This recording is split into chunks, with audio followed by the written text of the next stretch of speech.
যে শিরক এবং বিদআতকে মূলোৎপাটন করার জন্য তার ছাত্ররা যে দিশারি ভূমিকা পালন করেছে, উপমহাদেশের শিক্ষা সংস্কার আন্দোলনের ইতিহাসে সেটি স্বর্ণাক্ষরে লিপিবদ্ধ রয়েছে এবং আজীবন লিপিবদ্ধ থাকবে ইনশাআল্লাহ।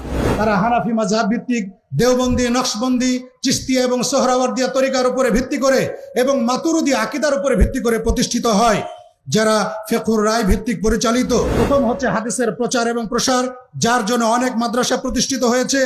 और फजले हदीस के दर्स का इंतजाम हुआ এবং যেখানে মুহাদ্দিসিনে কিরামের দার্সের ব্যবস্থা হয়েছিল।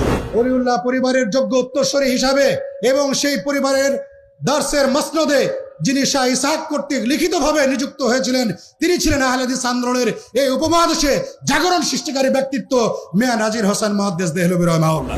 এই উপমহাদেশের আনাচে কানাচে ছড়িয়ে দেওয়ার জন্য একদিকে মিয়া নাজির হোসেন মুহাদ্দিস দেহলভী যেমন দর্শের মাধ্যমে একদল যোগ্য ছাত্র